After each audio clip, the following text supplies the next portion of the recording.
क्या आप जानते हैं कि 80% भारतीय युवा आजकल कर्ज में डूबे हुए हैं और यह कर्ज किसी निवेश के लिए नहीं बल्कि लग्जरी गैजेट्स, डेस्टिनेशन वेडिंग्स और अपनी भव्य जीवन शैली को दिखाने के लिए लिया जा रहा है।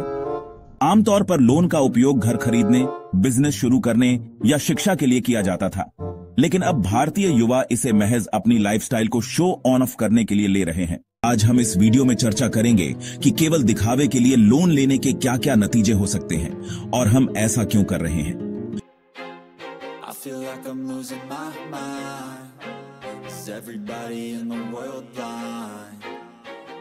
जो लोग दिल्ली जैसी मेट्रो सिटीज में रहते हैं उन्होंने जरूर नोटिस किया होगा कि आज पब्लिक प्लेसेस या पब्लिक ट्रांसपोर्ट में 70% लोगों के पास एक ऐसा फोन है जो कुछ साल पहले तक लग्जरी माना जाता था और केवल गिने चुने लोग ही उसे अफोर्ड कर पाते थे। यह सुनने में तो खुशी की बात लगती है कि लोग अब इतने सक्षम हो रहे हैं कि महंगे फोन खरीद सकते हैं, लेकिन क्या आपको पता है कि भारत में 70% स्मार्टफोन आजकल ईएमआई पर खरीदे जा रहे हैं। 2022 से 2024 तक भारत में पर्सनल लोन मार्केट में 25% की बढ़ोतरी हुई है और अगर नॉन एसेंशियल आइटम्स पर फोकस करें तो यह बढ़ोतरी 45% है। कर्ज लेना अब इतना आसान हो गया है कि एक क्लिक पर पैसा आपके खाते में आ जाता है। यह केवल महंगी चीजों तक सीमित नहीं है। आप Amazon जैसे प्लेटफॉर्म से एक पेन भी Amazon पे लेटर का उपयोग करके खरीद सकते हैं, लेकिन लोग यह भूल जाते हैं कि यह पैसा उन्हें लौटाना भी पड़ेगा। अगर समय पर भुगतान नहीं किया गया तो भारी ब्याज चुकाना पड़ता है। इसमें सबसे बड़ी भूमिका क्रेडिट कार्ड की है, जो आज भारतीयों का सबसे बड़ा जुनून बन चुका है। 2018 में भारत में 4 करोड़ 40 लाख सक्रिय क्रेडिट कार्ड उपयोगकर्ता थे, लेकिन 2024 तक यह संख्या 10 करोड़ हो गई है।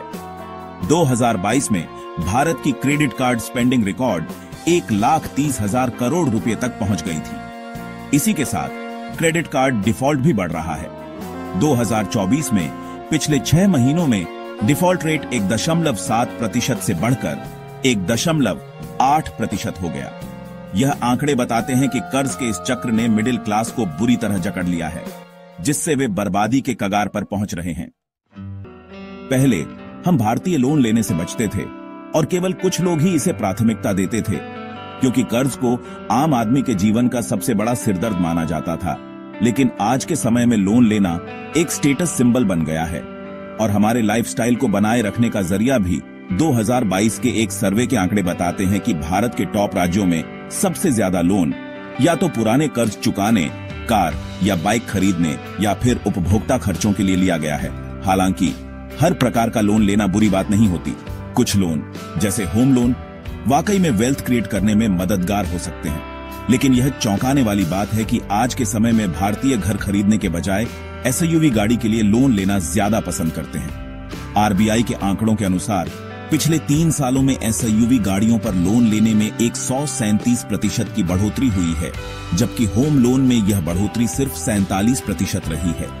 इसमें सबसे दिलचस्प पहलू यह है कि एसयूवी गाड़ियों पर लोन लेने वाले ज्यादातर लोग वे हैं जिनकी आय उतनी अधिक नहीं है। इसके बावजूद वे लोन पर एसयूवी खरीदना चाहते हैं, क्योंकि उन्हें अपने लाइफस्टाइल का दिखावा करना है।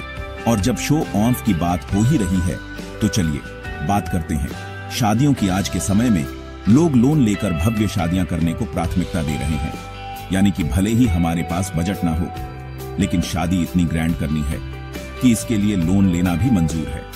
2018-19 के आंकड़ों के अनुसार 20% लोन एप्लीकेशन केवल शादी के लिए ली गई थी। इन लोन को लेने वाले ज्यादातर लोग 20 से 30 साल की उम्र के थे, जो यह दर्शाता है कि वेडिंग लोन लेने का क्रेज सबसे ज्यादा युवाओं में है। लेकिन समस्या यहीं खत्म नहीं होती।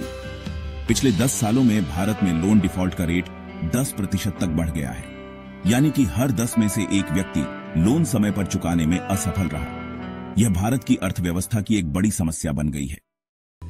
हम आज भले ही दुनिया की तीसरी सबसे बड़ी अर्थव्यवस्था हैं, लेकिन हमारे युवा कर्ज के सहारे जीवन जी रहे हैं। समय पर लोन न चुका पाने से उनकी व्यक्तिगत जिंदगी तो खराब होती ही है, साथ ही अर्थव्यवस्था पर भी नकारात्मक प्रभाव पड़ता है।